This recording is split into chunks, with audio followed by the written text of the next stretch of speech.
back to WCS Europe Season 2.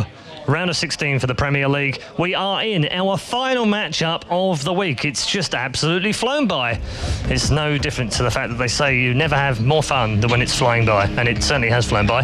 The bracket shows that MC versus TitaN will be our final match of the round of 16. The last gold spot left in the round of 8 will be between the Korean and the Russian. Which one's it going to be? These two have matched up before, of course. Will it turn out the same way? You can see on your screen the round of 32 results. Very convincing for TitaN with 2 very good wins. MC in what was the group of death in round of 32. Wins against Shuttle and Slivko after a defeat against the retired former European king Stefano. He's also a 2-time GSL champion.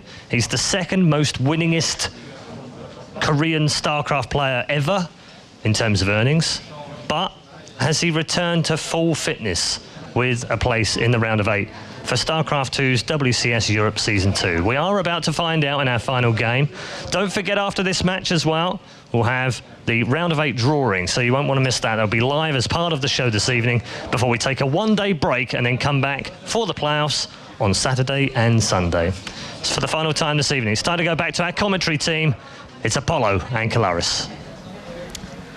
Thank you very much, Paul. The final series now on the way. And not only does this series determine who moves on to the round of 8, but it also will give us a bit of a glimpse into what's in store for us over the weekend. That's right, a lot of Protoss players. 6 Protoss players in the round of 8 with a single Terran and a single Zerg. These guys mean business.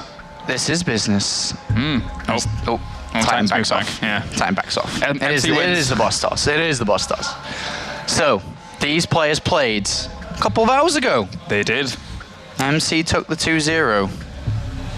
And now they go up against each other once again. Derelict Watcher goes first here. For map vetoes has... I really don't think the map vetoes changed at all from last time. No, they just stay not... Yeah, it was Belshire, Whirlwind, and Newkirk, I think, were the 3 maps. Belshire, yeah, I think so as well. And I think they'll repeat again. Because neither of them are going to change it. I think, actually, why would MC change anything? There's no because he reason won 2-0, and I'm pretty sure TitaN is feeling confident that he also will probably just want to play on the same again and just try again. Not change anything drastic, just try again.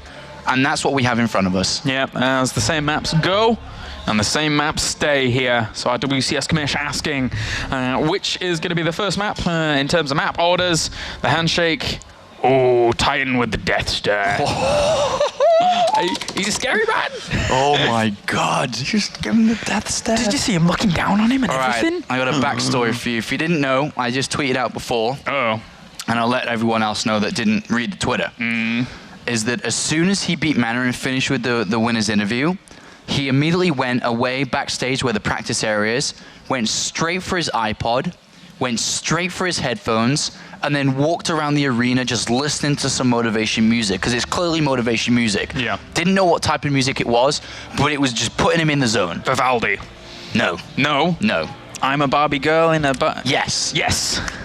Awesome. Whatever it was for TitaN, whether it be the Rocky theme tune, whether it be the Eye of the Tiger, whatever it is, he chose something to just get him in the mood, get him ready to go, because he knows that hours ago he lost 0-2, but now he must face off the boss toss again to go into the round of 8. If you recall the round of 32 winners interview, I don't think there was someone more happy than TitaN to be in the round of 16. Yes, he seemed very, very happy indeed. It was actually a really, really nice interview with him there. So now, going up against the boss toss, he seems very, very focused, even when he just sat down just then and just peered into his screen. There was this sense of danger. He's the dangerous Russian. And now MC has to face off against that. But nothing's really going to shake MC. He has a confidence which has stayed with him forever. And can understand why. He's the boss toss. He is the boss toss, and he's stared down against many a foe. In the GSL finals against the Isaac was the last one he won. And he's beaten many a top player in finals. He's beaten many a top player. He has the balls to cut through Idra at MLGs. He, makes signs for Stefano saying, I'm coming for you. MC isn't going to be bothered by TitaN's, motivation and TitaN's anger to win this series. He's going to go in there and play his own game. But is TitaN going to have the determination to push through on the series that he lost 0-2 earlier to win this completely fresh best of 3. We shall see. This is a big one here between two players that are so determined to now go through to the round of 8, as they know the majority of what they're going to be facing against if they move on. As spawning up to the top right-hand corner here as our red Protoss representing SK Gaming and Korea. Give it up for SKMC. And down to the bottom left-hand corner are blue Protoss representing Ro16 and Russia. Very intimidating indeed. Give it up for Ro16 TitaN. TitaN winning the Intel Extreme Masters Shanghai qualifier for Europe, beating out many a good player. TitaN with a very early probe scout again here, by the way. But going back to what I was saying, is in the main tournament itself, TitaN's first game he lost versus Revival, but in his second game was able to beat Myungsik 2-0. Look at MC, either bouncing on his chair, but probably hammering that keyboard, shaking his camera. I'm wondering if TitaN does this to then say, well, you're going to spawn in either of the two other positions and then just goes to the middle of those positions and then tries to do something a bit dodgy. Well, it's the same thing he did against Mana, and he had no intentions of being aggressive with it, or with any type of his build. He wasn't looking to be aggressive. So I'm not too sure exactly why this probe scout is. It's not something that, you know, I don't play at a high enough level to understand why this is the case. So I'm not too sure. This is definitely more of a question that I'd have to ask TitaN. Why do you prefer to do it? And like I stabbed guesses at it earlier, is that I would just go ahead and say that he wants to be super safe and knows exactly what his opponent's doing, check out his gases, and, you know, freak his opponent out a little bit. It is a little bit weird to have a probe scout so early into your base. And it gets the intel he needs. Now, MC might assume that this probe timing is so that, you know, he's at one of the close position bases. But once he realizes that, he will see that that probe is a little bit earlier. And as such here, MC gains that little bit of advantage. Look at the timing on his side when it's scoring in comparison to TitaN's. Just a little bit, yeah. 7 or 9 seconds or something. But not the biggest of deals. Big deal here. But TitaN knows what's up with his opponent's build. What does he do around this? The probe seems to be going in a weird way back. Like, it's not gone cross position back home. Where is it going? It's gone up north. I think maybe he just throws a pylon down for the opportunity to. That looks like a proxy position more than a scorpion pylon. Is it Twilight Council here in DTs? It's a little bit late for Stargate. And look at that, MC's got a... Oh, hello. That rally point. That probe's sticking around, man. MC's starting to, you know, maybe be like, why do you do this? Why did you send out the probe so early? And there we go. Stargate, Well, this is pretty much going to be an Oracle. And then... If MC builds a Phoenix... Yeah. Oh, he sees the probe. Why were you coming from that direction, you cheeky little man? And, well, he's going to head on back, so he's not going to scout out a little bit more thoroughly. But maybe he uses the probe up to the top left to try and see. I think that he probably thought that TitaN hit it and then was coming in to scout the natural nexus, because that's roughly the time the probe would have got there that it would have been. So I don't think he read into it being a proxy up there at all. An Oracle from MC, and we should see an Oracle here from TitaN as well. Probably Oracle into Void Ray is what TitaN may do here. All right, well, this is a bit interesting, as that Oracle from MC is going to see everything that's going on. Didn't see the Nexus, though, that probe. Didn't see the Nexus. Now, this Oracle's going cross-map because now he knows. Remember, the waypoint was probably because he thought his opponent was over the other side, up to the top left, but that's not the case here. This is interesting, because I'm pretty sure that after this Oracle, a Void Ray is going to be made here. Well, actually, I say that, but unless he's already got it queued up. No, a second Oracle. Okay. As well. And yeah, it's going to be the MC's expanding. Well, this could end up very, very weird. He will push away this Oracle. Those Stalkers were nicely positioned here to deny that. That was nice by MC, and now he's going to have his own Oracle inside the mineral line of TitaN. TitaN just warped in 2 units on the other side of the map. Uh-oh. He's got 3 gateways. Sure, he's got 1 unit he can make, but 1 unit isn't going to be enough here. Okay, he's got 2. Oh my god, where did they come from? Well, they're certainly saving his bacon right now, but at the same time, TitaN either has to expand or do some damage right now. He has to make these decisions very, very quickly. The Oracle, he's going to come in, but he's going to die quickly as well. He's got 3 kills. That's not, I don't think that's MC's got the Nexus down as well, remember, here. Yeah. Force field, or not. And we'll just chase on back for now. Well, 2 more Stalkers getting warped in here. For TitaN, aggressively. Nice time warp coming down, has to micro. Stalker's very much in favor of TitaN in terms of the ones actually going to rendezvous here, and the time warp is slowing them down a little bit, whilst the Oracle's still doing damage in the main, so he's using very, very good misdirecting tactics right now, and he's killed off 10 workers in total. He has, but there's 4 Stalkers there for MC. 6 in total, though, for TitaN. 2 are across the other side of the map, and he's going to bring 1, or is he? Did he just chrono boost his gateways as well? Yeah, man, he's just going for it. He's going for it. He has to, remember, he can't expand from this position. Oh, he picks off the Oracle. Last moment there. 2 sentries get warped in for MC. He lost his mothership core, so there's no photon overcharge. Oh, tense moment here for the Russian up. 44 supply versus 37. No, he did not lose his mothership core, sorry. It is still alive, so he will be able to photon overcharge soon enough. Still a lot of firepower here for TitaN now, putting a timer on this natural. He's going to have to shut down his MC here. Army supplies are dead even here, so MC could actually go down the ramp. He has force shields as well. 2 Stalkers coming back from the defense since he killed the Oracle. 3 more get warped in. Time warp's going to be, not time warp, sorry, photon overcharge is going to be ready. It's going to be ready soon. MC's going to try and hold this natural. He's going to try and keep his Nexus alive. Does not want it to fall down. Does not want to let it get destroyed. The time could be over here for TitaN. Yeah, photon overcharge has to be ready. But MC actually brought back the Stalkers to try and defend against any airborne threats that would occur. So really kind of covering all of his bases. But he does have good amounts of force fields at the front as well here that he could use, and he is going to. Splitting off some of those Stalkers. Needs to move back all of his range units as well here so that he can kill off these Stalkers whilst not taking the fire from the back. And he will kill them. Photon overcharge not ready yet, but nice block there by MC. Absolutely fantastic block there. And with a photon overcharge coming down in seconds time. There it is. MC with a couple of force fields, not the best force fields I've ever seen there. Not as good as that block on the ramp that we did see. But now the favor is very much towards MC here. For, the Oracle is going to try and do some damage to the natural main mineral line here again. And now TitaN even starting a Void Ray to continue this assault. But how is this going to work out? He's denying mining time at least. Yeah, well, he's killing a couple of probes here, and a Void Ray to come in against these Stalkers are going to be pretty good here. So TitaN not out of it yet, is going to expand behind this, I think. Nope, 3 Zels get warped in, so guess not. It looked like he had a probe on the natural to get ready to do so, but I guess it's not going to be an option for him. He sends the probe back to work, I can see on the mini-map, so he's going to go for this.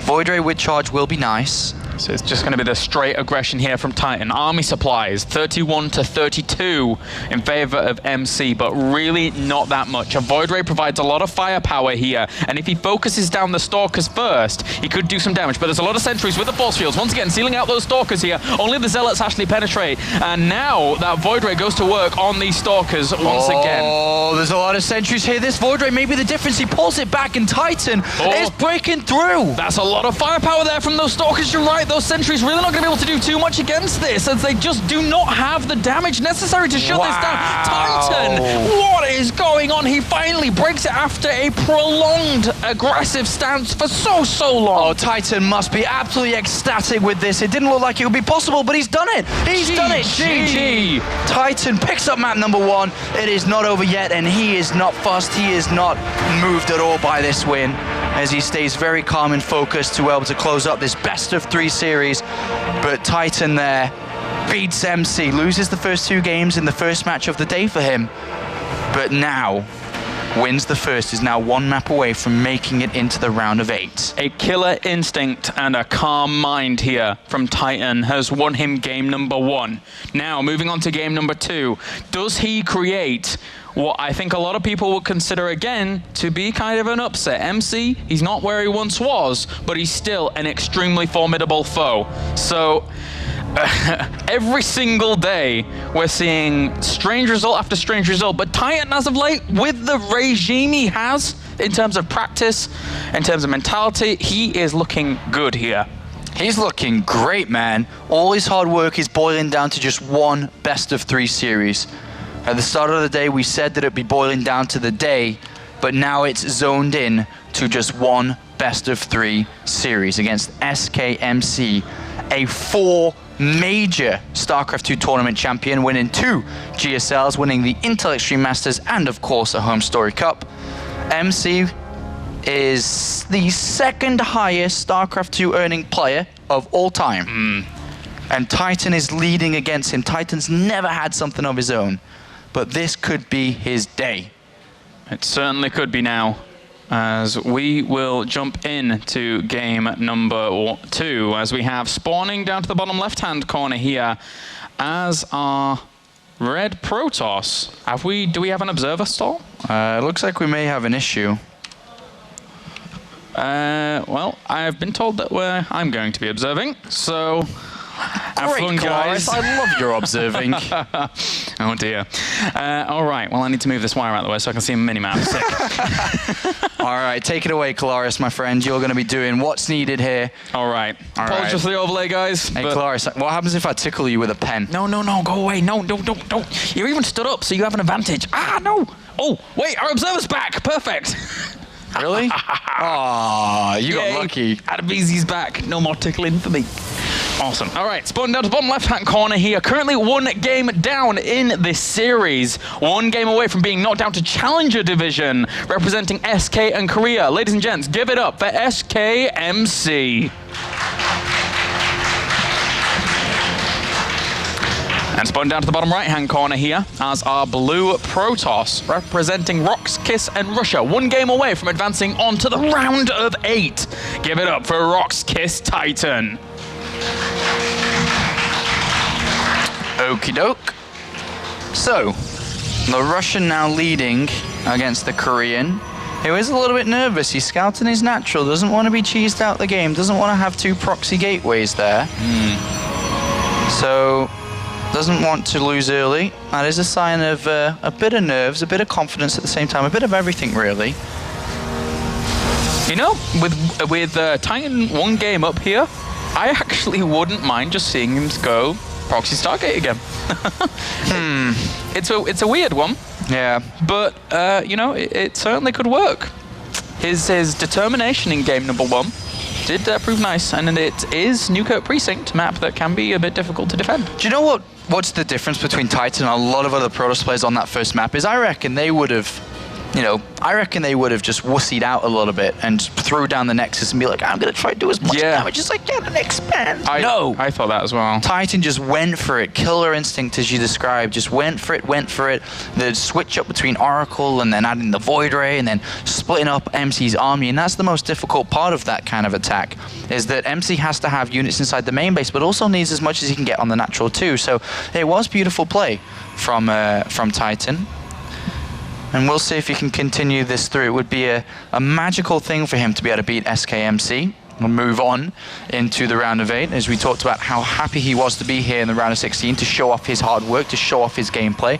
And maybe today he makes a couple of new fans. Maybe today TitaN starts to get recognized for his hard work and starts to get recognized that he is a very talented Protoss player.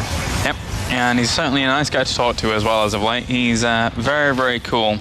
And now we'll see here if he can carry on forwards against the boss toss, as the Mothership Core is going to head over to have a look around. And MC opened up pretty defensively again, just with that sentry, just so that he can get that hallucination later on and keep himself nicely defended. Yeah, MC's got a Stalker down and then adds on another gateway here, another 2 gateways, so he's gone up to 3 gateways of his own. I always thought that he was going to be aggressive here, because you would have liked another sentry here instead of the Stalker if he was going to try to expand here, save the minerals, bank up a little bit to get down that Nexus, have a couple of extra force fields, and if he was to use a Hallucinated Phoenix, he'd have a backup sentry for a backup force field. But in this regard, he's gone up to 3 gateways. TitaN has 2 and a 3rd now on the way as well, and likewise has a pylon on the other side of the map. And what we may see is just a micro fight between both players who have the same tools. Yeah, and MC will have a slight high ground advantage, but not exactly a high ground vision advantage, because Mothership Core takes a lot of damage. Takes a lot of damage there, but TitaN feels confident to poke up. Nice force field to block this out. A nice second, oh my gosh, nice second force field to catch that Stalker too on the right-hand side. Yeah, that poor Stalker cannot micro and dies off for its sins. Now these two gonna have to try and micro back again here. Time warp. slows them down, but... Well, this mothership core's dead no matter what here, unless he warps in units to try to save it. Yeah. And the Stalkers... Yeah, he's just like, whatever, you're dead. So not a best start here for TitaN. MC does take a first couple of kills here, and you look at the units lost time, it's 425 TitaNs lost, and MC's only lost 250. Behind this, TitaN's thrown down a Nexus. MC's thrown down a Robo, then Nexus. Yeah. So because we didn't see the full extent... Ooh! Oh, 4 HP. Oh, and behind it, MC's come for a trap, so he catches one Stalker. It's not going TitaN's way. Yeah, a couple of units he keeps losing here. Oh, 6 Stalkers. Ooh. MC doesn't have too much here. He has, and he loses one of the units as well. Has to be very careful. Whoa, TitaN, he sent one Stalker forwards there for a second, being a little bit crazy. If MC can't afford to lose this, no way. No way, Jose. I don't think he does. I think he should be able to save it. But it's really funny that MC threw down the Robo before the Nexus. I wanted to get into to explain a little bit, because we never saw the full extent of all 3 gateways coming out from TitaN. So it looked like it could have been a bit of pressure into DTs, and then, you know, the Dark Shrine could come into play, and Dark Temple ruin the day for MC. So he was a little bit concerned about that. And as we can see, he hasn't even sent the Observer across the other side of the map. It's still a concern in the back of his mind here. So at this point, TitaN isn't too bad of a position. I mean, he's got his Nexus down, he's got a Robo coming down, not too far behind his opponent, and a Forge on top of that, which is obviously going to be great, because he's going to be able to start that +1 a lot earlier than Minsick. Not Minsick, Minchel. Damn it, this is manager. Wrong Korean. Wrong Korean. Sorry. Wrong Sorry, SK Minsick. member. Sorry, Minsick. But I mean, I always got you on my brain. The thing is, though, is that I was saying before, you know, I won't be surprised if TitaN just went crazy aggression, but by the same token, he can happily go pretty greedy here. Look at the worker supply difference from TitaN being focused a little bit more on his probes. He's got a lot more probes than MC here, a lot of a bigger income. And with double gases coming down, TitaN's in a really good position here. MC's going to poke him with this Hallucinated Phoenix. Have a look around. If TitaN can deny it, would be great, but he didn't really realize where the Hallucinated Phoenix was going. And MC goes in, goes, oh boy. Oh boy. A lot of probes. So a lot of probes, and he's got the gases down. Now, what decision comes from MC knowing that he is playing a little bit behind in this game? He has 3 Immortals, or will do very soon. But does he utilize those in an aggressive stance? Forge for him is going down, so that pretty much tells us what he wants to do, right? Like, getting those upgrades going, making sure that he can try and transition on as well, but he's always going to be one step behind TitaN here. Yep. Tough stuff. No, it is. It's the honest truth here. TitaN's, even though not ahead in supply, ahead in other departments apart from his army, which is MC's strength, as he has 3 Immortals to 1 at this point. And yeah, that's 3 to 1. In MC's shoes here, if you had full knowledge of what your opponent, what TitaN is doing, which he does have a lot of the knowledge, how do you react to this as MC? Well, you react in the way that he's doing, saying that yes, I have an army advantage. Now, I always will have a higher Immortal count if I keep making them. I can catch up with economy and therefore catch up with the rest of the things I'm missing. I just have to take the hit that I'm behind in upgrades. But he can catch up quite fast in the economy, which is pretty much there now. They're on equal again. So you just have to play out the game from this position. And to that point, I mean, the army supplies were very even. The worker supplies also very even. The army supply is even because TitaN had a bigger economy and then caught up with the army. Yeah. But now they're in an equal position. So yes, MC had a lead at that point, but now because of the income that TitaN had, he's also caught up to what MC had a lead. Therefore, we have an equal game, apart from the upgrades. Yeah, that's a and these weapons upgrades have shown in the past that they are extremely strong here. With that +2 about finishing up before. Wait a minute. That +2 will finish up for MC. There is no Temple Archives down. Okay, there is. Sorry. Goes, I was like, oh my god, is he skipping that up and just going to attack? But it is a little bit slower than MC's, so MC is gaining those little things back. Could have a higher Archon account than his opponent, and right now it's still 5 Immortals to 3 Immortals in favor of MC, and these Immortal counts in the past have shown that they can make a big difference. Yeah, big difference. A lot of gateways here for TitaN, who will be looking to expand very soon, as well as MC will likewise do the same. MC deciding to add on Blink instead of Charge. He likes his Blink. He does love his Blink, but I love my Charge. Yeah. So I'm on TitaN's side now. But with Blink, he does have a quite strong army, Is he going to go? TitaN's at a very high probe count, 53. And he's at a very high gateway count as well. So he's going to be able to warp in a lot of units. Well, these are the kind of attacks that don't make sense, right? You know, because this is the time where he should be expanding, and he is going to expand anyway. So, okay, so he's not going to attack, or at least not dedicate to all his resources to do that. And he did call off pylon there, so that's not too bad of a pick off there from MC. There are still pylons on that side of the map, though, to open up opportunities. And he's starting his +3 weapons. He's getting his warp prism set up so that he can do some harassment behind all of this. Yeah, he may need to be a little bit more active with his army on the other side of the map to make the warp prism work. Or if he sees MC move up to the top left to take his third base, then the warp prism can also go in there, just waiting for MC to be out of position. But MC is sending out a warp prism of his own that actually crosses paths with his opponents. Actually see each other. Hi guys. They just warp in and like don't do anything. Oh wait. I'll not say anything if you don't. MC bottles out though, unfortunately. All right. Well, that's done.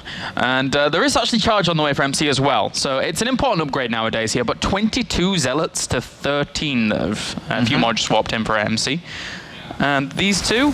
Oh, the eternal struggle. He charged towards him. Does charge make a difference? Does it? I think the attack upgrade makes a difference there. +2 attack versus +1. Damn it. Oh well.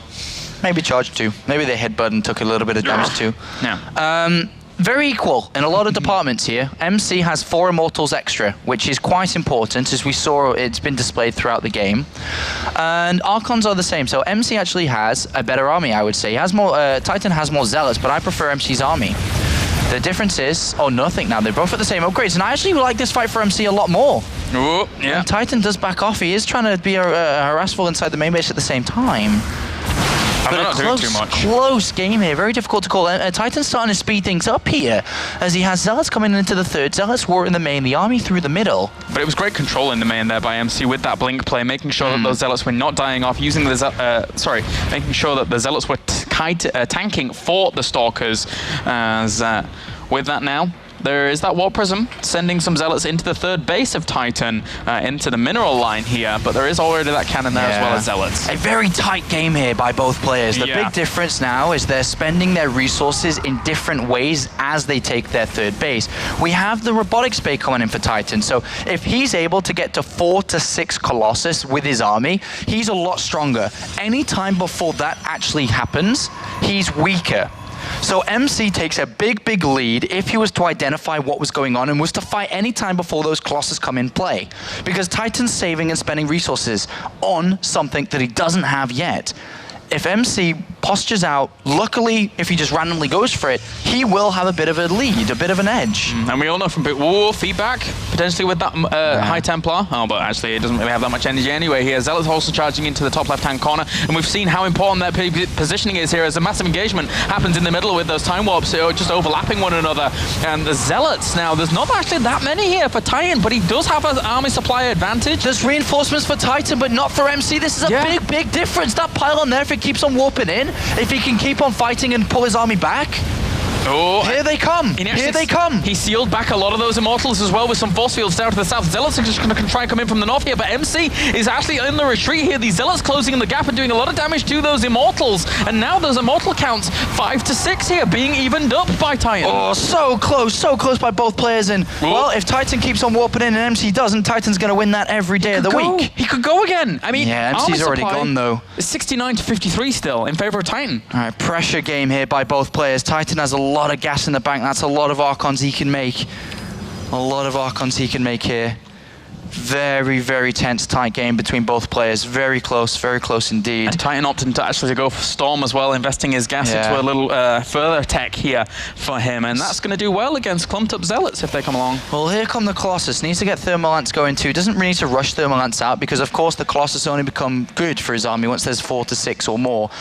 6 is actually ideal, so start the Colossus first, then get Thermal Lance. But now, the ticking bomb is ticking. Because, the Colossus have to go up. And when they go up, MC's in trouble. Because MC doesn't have anything to combat the Colossus. He doesn't have any Colossus of his own.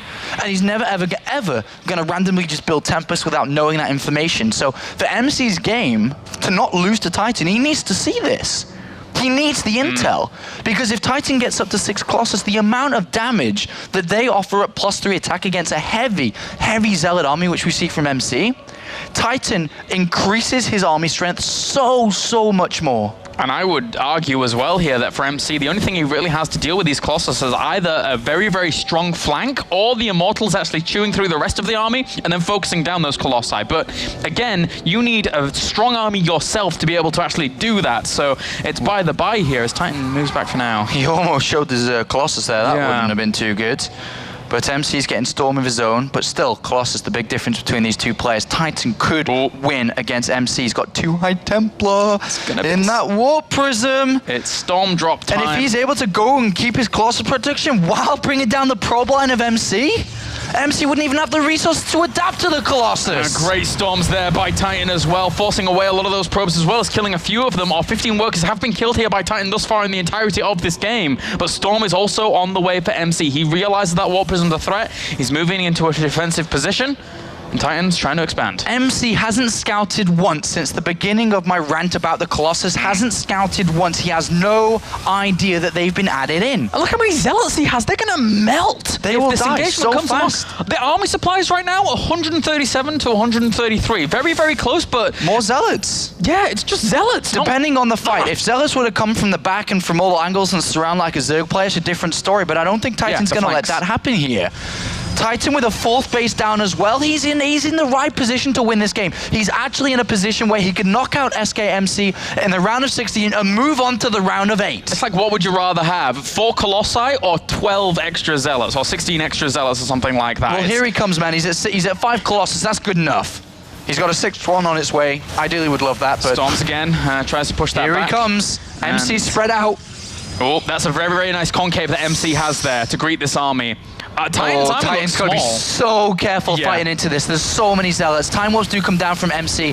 TitaN needs to play this out very smartly. If he goes in and has one bad fight, the game is over. He needs to take the best fight to utilize the Colossus and its splash damage. Zealot's trying to draw the army up to this top left, but MC does have good reinforcement potentials up to the top there, so he is able to shut that down quite nicely. TitaN. He's going into a chokish, kind of a choke point. And that's a lot of Zealots also charging in here. How many of these Colossi are going to be able to do the damage? Storm's hit a lot of TitaN's army right there. Supply differences very even. The Archons are actually pushing through here for MC along with those Immortals. They found that squishy center of those Colossus. They're going to push this back. MC is able to take the fight, pushing him back. So many Immortals chasing this down. So many Immortals, so many Archons, and TitaN's army doesn't live up to what it should have been there. Reinforcements come in. TitaN's still on 4 bases to 3, but he's lost a lot, man. He has lost a lot. Look at MC warping in Zealots to chase down the Colossus from the Warp Prism, and that fight was not what it wanted to be, was not what TitaN hoped it to be. Oh, TitaN, how do you scramble back from this, my friend? That is a huge army now barreling down on your expansions. How can TitaN hold off against this? He's trying to desperately warp in units, warping in Zealots, warping in Archons, anything that he can possibly get to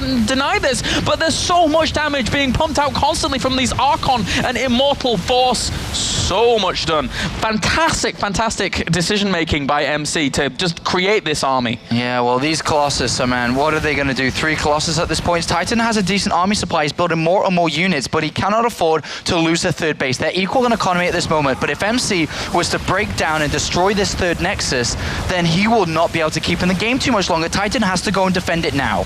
And he's going to try to, once again here, the army supplies very even here. A lot of Zealots pushing on forwards, but a great drop here with the Immortals in the back. Can the Archon actually take down that Immortal at the very back there? He's doing a lot of damage, and once again, MC closes the gap with the main brunt of his force, killing off the Colossi, and the reinforcements for TitaN at this base get shredded. GG. MC ties up the series in spectacular fashion. Game on. A very good game from both players there. A tense one between the both. It looks like Minsic's going over for a couple of words of advice or words of whatever. Do you want anything more so than anything else? As we did see TitaN just jump off and go for a bit of a breather, probably get some more water and just think about what he has to do in this game 3. It's equalized now.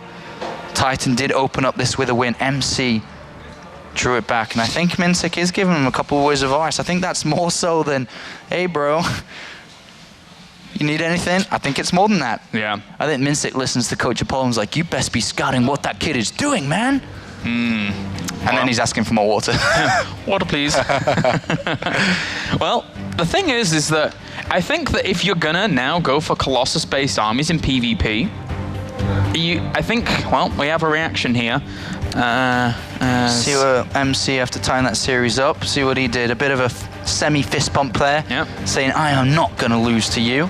And he knows that he did take a good fight. But yeah, go on to what you were saying. Well, if you're going to go for these Colossus-based armies, TitaN was in a good position throughout the majority of that game. Not too bad. Yeah. And then opting for the Colossi, not only attacking into a very, very nice concave there by MC, but one of the things that really hindered him there was the fact that the storms hit a lot of his army. It was all in this one little ball, and a lot was done there with that. I think spreading himself out much further across a longer line would have helped out quite a bit. It's a tough one. What is he doing? Checking Korean dating sites? I saw an advertisement. I don't know. He's on some website. He's on some website. Yeah. All right, TitaN did just step away to the bathroom real fast, so just bear with us 1 second as we get ready for game number 3. This is going to be a close one, of course. There is the road of today, with TitaN losing to MC in the first game of the evening. And now they play again in the final match. The winner of this best-of-3 series moves on to the round of 8. The next map is going to be Belshir Vestige. I'm not too sure what to expect from this map and from these players. It began here today and it shall end here today. The last map between these two players to try and fight on forwards. It's a tough one. Again, TitaN has looked pretty good here. After his first series against MC, it was a little bit shaky, but now here in this series, he's collected his thoughts. He's composed himself, and he's looking a lot better. He is looking good. He is looking better. And let's see if he can keep that up to maybe take the series 2-1, come back from behind, losing the first game to win the next 2 in a row. But TitaN is now back. TitaN is now ready, as MC says go in the chat, and as you can see, he also is ready to join as he loads up YouTube for a song of his favorite music. It's Barbie Girl again, man. Telling you, it's gotta be. Well, we'll see now, as we do have the countdown beginning here for Belshir Vestige. Good map to end it on. I'm glad that we keep coming back to Belshir Vestige, as it is, in my mind, the coolest map right now. It's cool. All right. Who's going to take this, guys? Is it going to be SKMC or is it going to be Ro16 TitaN? The final game of the night. After this, we will indeed have our group drawings, our drawing for the round of 8 here. Hashtag WCS. Get on Twitter, guys. Who do you think is going to win? SKMC or Ro16 TitaN? As we have one of those players spawning down to the bottom right-hand corner here as our red Protoss representing SK Gaming and Korea. Give it up for SKMC.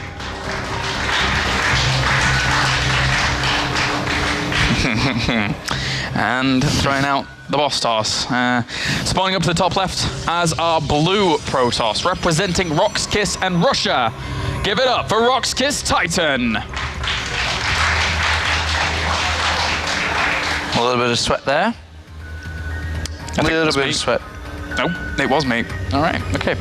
Well, that's done. A little bit of sweat. It's getting warm in here after those games. Tense games. Yeah. High pressure situation. Very tense. All right, so how is this going to unfold? I think another long game again. Anybody going for something crazy at this point? Well, the thing is that PvP players are starting to be able to defend against a lot of the attacks in the early stages. So games are starting to go longer, and they are starting to have a kind of a very standard way to play when it comes to the army compositions. We're going over to Zealots and Immortals from the get-go, then adding in Zealots, and then over to Archons because you spend your minerals on Zealots and your gas on Archons, and then all of a sudden, once you get a bit of breathing room on the third base, you have a bit of tech choice situations and choices to make, whether it be DTs, adding in Colossus, whether, spot that and go over to Tempest pretty fast. Lots of choices to choose from. And it's become a cool match. It's become a really, really cool matchup in that regard. Very, very nice indeed. As you get into these situations just like last game, where you see someone trying to go for something a little bit different, and then nice defensive setups from either player can happen. And also that one elusive High Templar that walks on forwards and tries to get that feedback. Yeah. It's nice to see. We previously saw that in PvP sometimes when Mothership was a feature. That's right. Prevent that vortex, man. Yeah. But now it's for a different type of Mothership. MC has a lot of chrono boost saved up here. TitaN hasn't scouted. I'm a little bit nervous. He does have a lot of chrono boost saved up. A lot of chrono boost saved up. He's only in 2 in each gas, so he's not mining too much gas here. And by the looks of it, it should be. Well, it depends, actually. It doesn't have to be the Cyber Core, but that's the most likely option here. And oh boy, it's a lot of chrono boost saved up there. It is. How is MC going to play this out? Do you think we are going to see the aggression with this chrono boost, or...? Well, he could have had a bit of a better economy a little bit earlier on, but he is building a sentry. But a sentry's still fine here. Another chrono boost goes from the Cyber Core, so he is starting to race ahead over TitaN, who's sending his chrono boost into the gateway, already gaining 15-20 seconds on that upgrade. And with 2 more chrono boosts available, if not a 3rd one by the time that these 2 are finished up, that's 3 chrono boosts in a row, man. That really accelerates this. And that would be 5 chrono boosts in total, you know, raising that up by like 50 seconds. But it is going to be the Twilight Council. But with the chrono boost coming in the Cyber Core... Do you think it's going to be Dark Templar? No, why would it be? To actually get Warp Tech out? It wouldn't make any sense. Well, the thing is, Claris, is that if it was going to be Blink, wouldn't you want to research and spend all your chrono boost on that research? Blink, because it actually takes longer to research now. Yeah, but the Dark Shrine, you don't need a chrono boost to structure. That's true. That is true. Well, the gateways go down here, and we shall see. It could be, but again... I think it's going to be a little bit of pressure into follow-up DTs, I think. But it is hard to call. MC loves his Blink, right? Yeah, he does.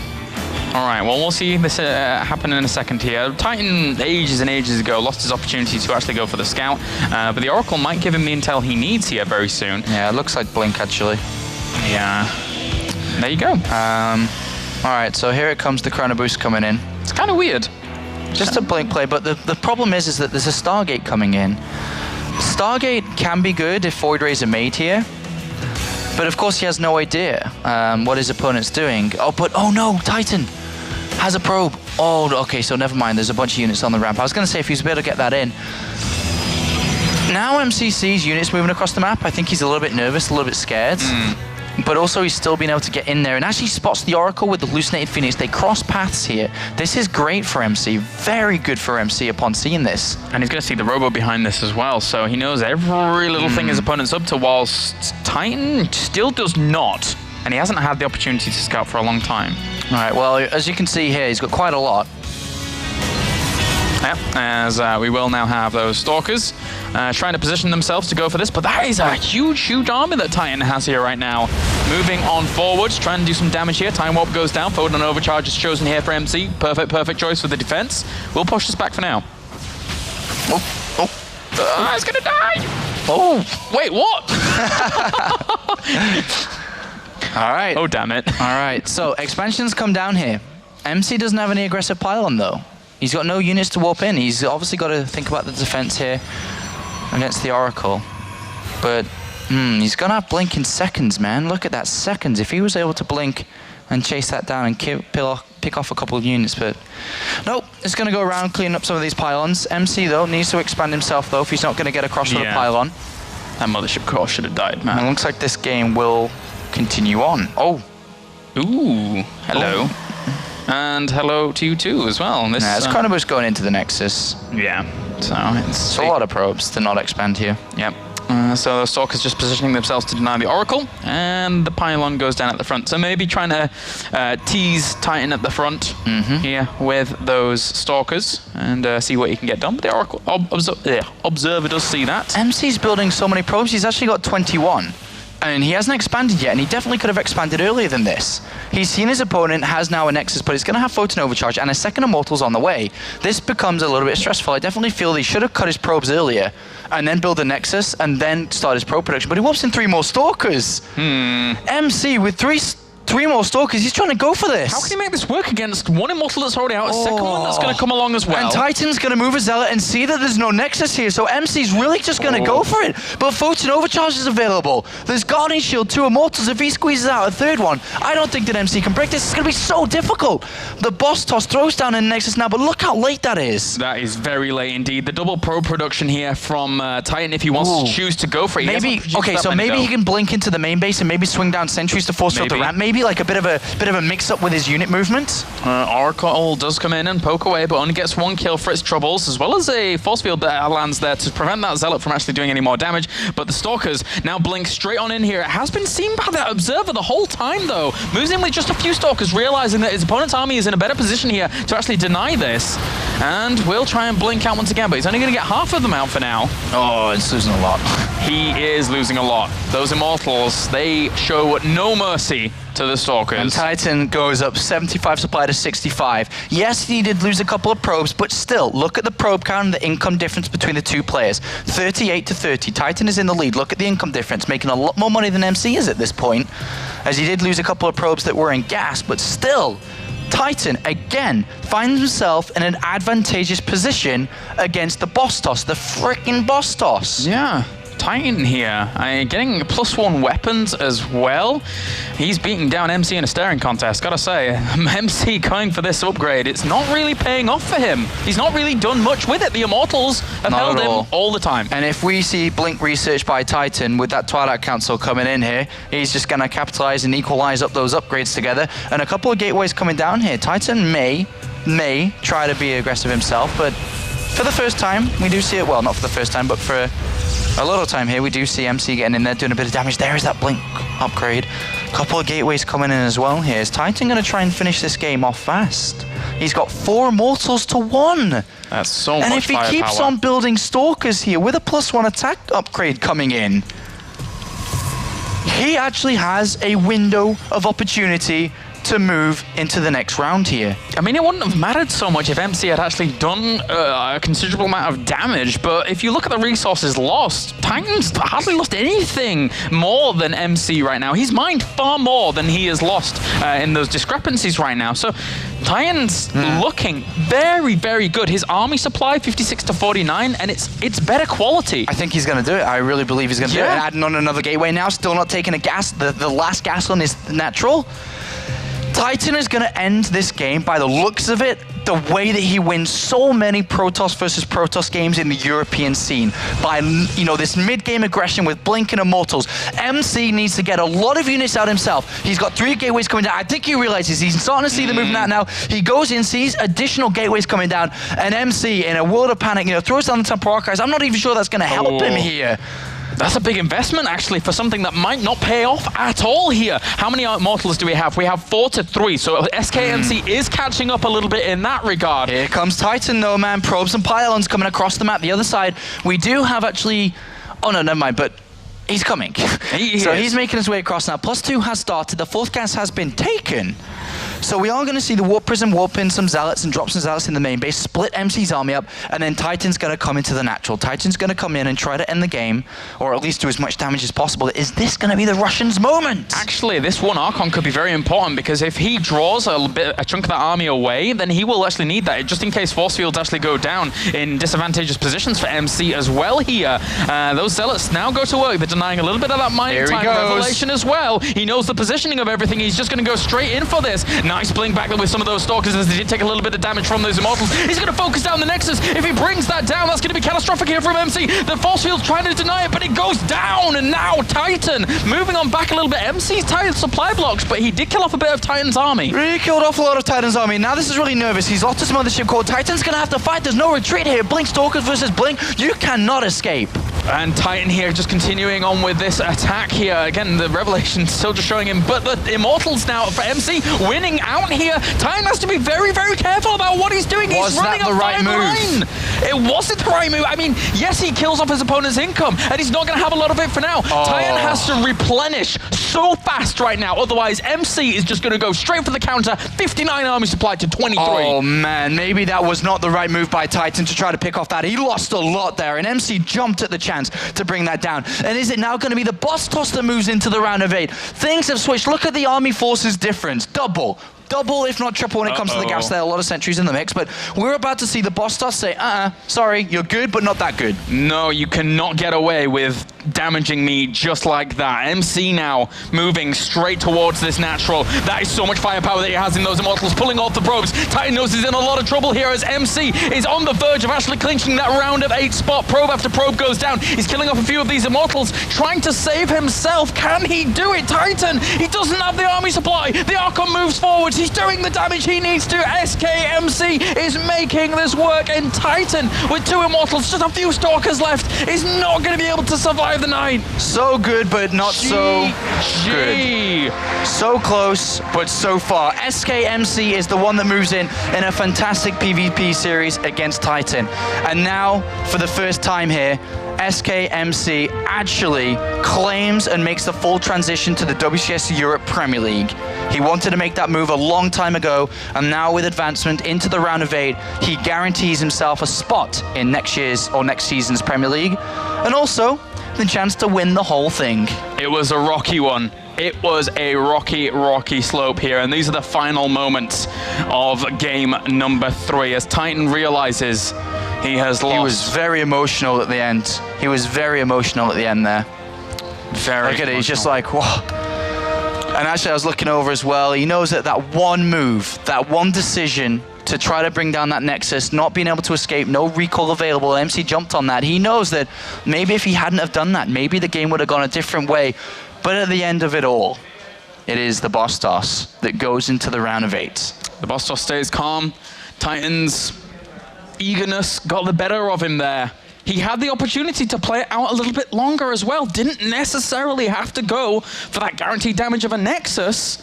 Could have sat back a little bit further, but SKMC advancing on a position that, if he didn't claim, would have been a very big upset for him. That's right. So it is the boss toss that moves into the round of 8 alongside Vortex today.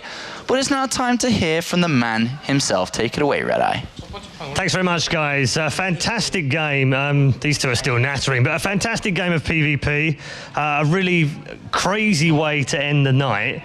And I suppose the first thing I want to ask you is, the first match you played, straightforward, 2-0. You said it wasn't easy, you were a little bit lucky and what have you, but it was 2-0. This time he comes in, he wins the first map, and in the second map, it was looking a bit scary. Were you worried that that was it? You were finished? I'm some worried because I think TitaN is Europe's best PvP player, so I'm really worried about today's match. But first game, I thought I can defense, easy defense, but his Orion is very strong. And second game, he's seeing Colossus strong, but I think Immortal is more imba. Yeah, so I make mess Immortals so I can win. And third game, I have some lucky because he used time warp, so he can't recall to him base, so I can win. So yeah, I think last match is I'm lucky. No, well, I think you played really well as well, but you always need a little bit of luck. In that third match as well, do you think that the way he was so aggressive at the end, trying to kill your Nexus, I mean, he killed the Nexus, but that lost him the game in the end. He was just too aggressive at that point. I think his point is very good, but he used time warp, so he can't recall. If he didn't use time warp, he can easily win. It's lucky for me. Okay, it's a cheesy question, but I'm going to ask it anyway. You're in the round of 8, which means that you come back next year in the Premier League. You don't have to go through Challenger again, which will be a relief to you. Who do you want? Who do you want to play? I can play Hasovs, Naniwa, and Groovy, but I beat Hasovs many times, and I lost Naniwa and Groovy many times, so I want Hasovs. But All right. Kamek, please. You want Carmack? Unluckily, Carmack doesn't play any StarCraft, not at this level anyway. Have you made any bad bets with Carmack? No, Just Good man. Yeah. Good man. Don't do that. It's not a good idea. Trust me. Daishi, if you're watching, never make stupid bets with dangerous people. He's learned, so have I. That's it from MC. He's in the round of 8. He's in the quarterfinal of the StarCraft 2 WCS Europe Premier League. That's it from Group D today. We do have the group drawings for the quarterfinal coming up, but before we get there, let's go back to our commentary team for a recap of the entire week. Thank you, Red Eye, for, again, a sick interview. First question to you, how good are his questions, and do you think he could do better? I was coming downstairs during the interview, so I didn't hear most of the interview. I think Red Eye's not bad. I think he could definitely take a bit of advice from the likes of DJ Wee, probably, but... Well, DJ Wee was the original, right? He was the So original. he's- He was the original. But on to more important things. We've now finished up with the round of 16. Have you enjoyed your week, and probably what was your best highlight, Claris, of the entire week, in today as well, if you want? It's been pretty darn good. I have to go back to day number 1. Day number 1, the emotions were riding high, and Grubby gave us arguably one of the best moments in StarCraft 2 history in terms of the emotion he showed and the results he showed as well. What was your favorite moment out of the week so far? I mean, I have to side with Claris, just seeing Grubby come out of that group. And I mean, just the week in general, I think a lot of players, Hasselhoff's winning that group is, I feel kind of bad for Hasselhoff because it's like, you know, everyone's talking about Grubby, and it's like, yeah. Hasselhoff's is like, you know, I went 2-0 in that group, you know, like. Yeah, that's true. I think Hasselhoff can do well in this tournament. I think he can do well. PvP, you know, expert Certainly. to some degree. Yeah. But let's take a closer look at today and just have a look at the bracket of how things managed to shape up. As we'll get into that in a moment here for you. I quite enjoyed today myself. Out of all the games that we saw, I think the last one was probably the best. I'm not sure if you agree, It disagree was with really that. down to the wire, right? And that's kind of what made it for me, I think. I would agree. Yeah, I mean, a lot of the games are kind of painful. I mean, the one game on Newkirk with TitaN versus MC, I really felt like that was TitaN's game. And then it was like, you know, TitaN lost MC in the first series. Then for him to come back and win that series would have been huge. But, you know, that just didn't happen. All right, well, let's remind ourselves and take a look at that bracket then. Just have a look at how it did shape up. We had TitaN versus MC, as you said. TitaN losing that first game. Vortex versus Mana. He had a pretty good one going 4-0 today. Yes. Yes. He did. I think anyone can argue with that, Apollo. Cheers, I think boys. You hit that one on the nail. Cheers, boys. And then, of course, we had TitaN going through the loser bracket versus Mana. And then MC beating out TitaN to take the second place. And that's Yes. it for the brackets. I love you guys. You guys are my favorite. I love hanging out with you guys. So you both agree that you think that the MC TitaN series was the best? Nothing through Vortex's play. You think he can do super well this weekend? He showed 8 great games, right? Yeah, I certainly think so. Again, he goes in, I feel, with more of an advantage than any other player going into the round of 8 because of how he's had to practice for this round and then actually moving on against so many Protoss, unless he gets MMA in the first round. Now, wouldn't that be fun? Do you reckon that? Do you ever see any weaknesses with Vortex's play? I mean, you talked about it a lot during the games, right? He was really constantly going for those late Evo chambers. So we'll see. I mean, if he mixes up his play, I mean, I think he can do fine going. I think he's got a really good chance going into the round of 8, actually. It's funny because his style looks a lot like Tefel's, but he actually kind of irons it out a little bit more, you know, with a very, very heavy mid-game focus. So it's interesting to see how those kind of two dynamics work against Protoss, from Tefel to Vortex, just kind of hitting the nail on the head. I think also worth noting is that going into the round of 8, it becomes best of 5s. And with the best of 5, ZVP is one matchup where if Protoss are relying on a lot of timings, 2-3 base timings, best of 5 can be more comfortable for a Zerg player to play with. Yeah, well, of course, remember that the round of 8 drawings is later on. But before we get into that, I'm going to pass it over to Red Eye once again with social media. Thanks, guys. Good wrap up. It's a little thing there. It's a quirky little thing, and if you're a Brit, you'll probably know about this, but Tefel sounds a bit like Tefal, and they used to make irons. And Kalaris just did an ironing joke. Weird. Anyway, we're going to take a very quick break, and when we come back, we will have the round of 8 drawings. Don't forget, there are still tickets available, incredibly, for this weekend's round of 8 on Saturday and the playoffs and the semi-final and the grand final of WCS Europe Season 2 on the Sunday. You can get them on the URL on your screen. Make sure you go and sign up and grab them as soon as you can. They're likely to go like hot cakes before Saturday morning, and you can't get them on the door. So make sure you get your tickets to get down here and join us in the ESL TV studios in Cologne. We're going to take a quick break. When we come back, though, we'll find out who's matched up against who. Is Welmu going to get Grubby? Is Grubby going to get MC? All will be revealed in just a few minutes' time.